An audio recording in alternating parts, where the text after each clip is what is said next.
بسم اللہ الرحمن الرحیم۔ ایک بچی نے کہا کہ میرے والد صاحب موبائل کا کاروبار کرتے ہیں، تو انہوں نے مجھے اور میرے شوہر کو انویسٹمنٹ کی آفر کی۔ ہم نے کچھ پیسہ انویسٹ کیا۔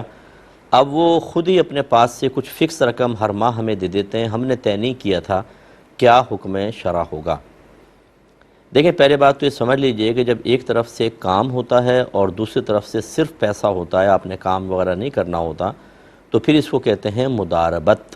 تو آپ نے مداربت کی۔ مداربت میں یہ ضروری ہے کہ پہلے نفع پرسنٹ میں طے کیا جائے، کہ آپ کے والد صاحب یہ کہتے ہیں کہ آپ کے پیسے سے جتنے بھی موبائل میں خرید کر بیچوں گا، ان سے جو پروفٹ آئے گا اس کا اتنا پرسنٹ میرا، اتنا پرسنٹ آپ کا۔ اگر 50-50 ہوتا ہے، مثلا ایک دفعہ 10,000 کا نفع ہوا تو 5,000، ایک دفعہ 20,000 کا نفع ہوا تو 10,000۔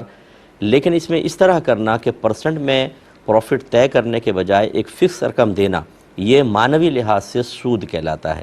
اس میں والد صاحب بھی گناہ کبیرہ کے مرتکب ہوئے اور آپ دونوں بھی گناہ کبیرہ کے مرتکب ہوئے۔ اب اس سے یہ بات سمجھ میں آتی ہے، میں کتنے دفعہ آپ کو سمجھاتا ہوں، خدا را یہ وہ والد ہیں جنہوں نے خود اپنی بیٹی کو حرام اور گناہ کبیرہ میں مبتلا کر دیا۔ وجہ کیا ہے؟ علم دین نہیں ہے۔ تو ایسے ہزاروں والدین مجھے سنتے ہیں، میں روڈ پہ بیانات کرتا ہوں، مساجد میں، شادی بیاہ کے اس میں ہال میں جا کر، اور جگہ میرے جتنے بھی ہیں اس طرح ٹی وی پہ بولتا رہتا ہوں، خدا را علم سیکھیں۔ لیکن میں نے دیکھا خود والدین اپنی اولادوں کو جہنم کا راستہ دکھا رہے ہوتے ہیں، اور اسے محبت کا نام دے رہے ہوتے ہیں، اسے پیار کا نام دے رہے ہوتے ہیں، اسے شفقت کا نام دے رہے ہوتے ہیں۔ آپ کا نام دینے سے کیا ہوتا ہے؟ میں بیٹے کو چھری ماروں پیٹ میں اور کہوں میں تو پیار میں مار رہا ہوں، تو چھری نقصان نہیں دے گی؟ میں کسی کو آگ میں دھکا دے رہا ہوں دوست کو، اور میں کہوں تو محبت میں دے رہا ہوں، تو کیا وہ نہیں جلے گا؟ سوچئے ذرا کہ یہ والد صاحب نے اپنی بیٹی کو خود بھی حرام میں مبتلا ہوئے، گناہ کبیرہ میں، اپنے داماد کو اور بیٹی کو بھی گناہ کبیرہ میں مرتکب کروا دیا۔ فوراً سے پیشتر اس کو ختم کرنا واجب ہے، اللہ کی بارگاہ میں توبہ کریں، اور آپ کو اس طرح جتنا پروفٹ آیا، میرا مشورہ یہ اس کو اللہ کی راہ میں بغیر ثواب کی نیت کے صدقہ کر دیں۔ اب دوبارہ معاہدہ کرنا چاہیں تو کریں، بلکہ ایسے شخص کے ساتھ، چاہے آپ کے والدوں کوئی بھی، دوبارہ انویسٹمنٹ نہ کریں جس کو یہ پتہ ہی نہیں ہے کہ دین کا کام کیسے ہوتا ہے، یا کس طرح حلال حرام میں بدل جاتا ہے۔ وہ بعد میں بھی غلطیاں کریں گے، وہ خرید و فروخت میں بھی ہزاروں غلطیاں کر رہے ہوں گے۔ بہتر ہے کہ ان سے علیحدہ ہی رہیں، اپنا کوئی کام کریں، اور اگر دوبارہ دینا چاہتے ہیں تو پہلے اس پہ شرعی مشورہ لے کر اس کے بعد کریں۔ یہ صرف ایک بچی کو نہیں سمجھایا، بلکہ وہ جتنے لوگ مجھے سن رہے ہیں، میں ان سب سے گزارش کر رہا ہوں کہ خدا را ایسا نہ کریں، اپنے بچوں کو اپنے ہاتھوں سے جہنم کا راستہ نہ دکھائیں، ورنہ میری بات لکھ لیں، میدان محشر میں یہ آپ کو چھوڑیں گے نہیں۔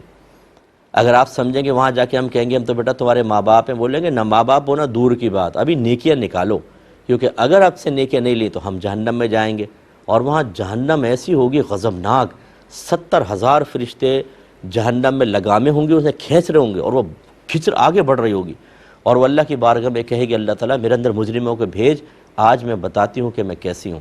اتنا ہولناک منظر ہوگا کہ آپ تصور نہیں کر سکتے۔ باپ بیٹے کو بھول جائے گا، بیٹا باپ کو، بیوی شوہر کو، شوہر بیوی کو، خود غرضی کا انتہائی عالم ہوگا۔ یہ نچلے طبقے میں ہوگا، اپر لیول کی نہیں بات کر رہا ہوں، جو عوام الناس ہیں ان کے حال تو بڑے خراب ہوں گے۔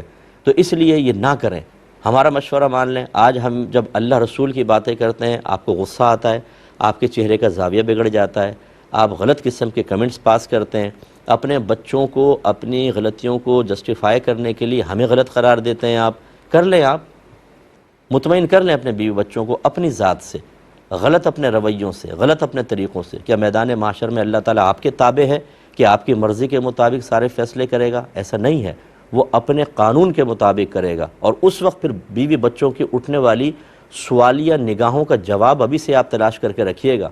وہاں سوائے ندامت اور شرمندگی کے کچھ بھی نہیں ہے۔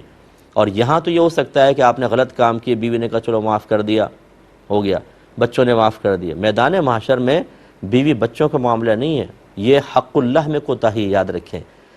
بیوی بچوں کی صحیح تربیت کرنا، انہیں نیکی کا حکم دینا، برائی سے روکنا، یہ ان کا حق نہیں ہے، یہ حق شرع ہے، آپ کو کرنا پڑے گا۔ یہ بیوی بچے معاف کرنے سے بھی نہیں ہوگا کہ جی ہمیں انہوں نے تربیت نہیں کی ہم معاف کرتے ہیں، نہیں، یہ تو حق اللہ ہے، اللہ کا حکم ہے کہ تربیت کرو، نہیں کریں گے آ جائیں آپ۔ اس لیے خدا را ذرا سنبھلیں، اور جتنے انمیرڈ مجھے دیکھ رہے ہیں، آپ اپنے آپ کو کامل کرنے کی کوشش کریں تاکہ اپنے بچوں کے ساتھ آپ اس قسم کا معاملہ نہ کریں۔ ایک بھائی نے کویسچن کیا کہ ہمارے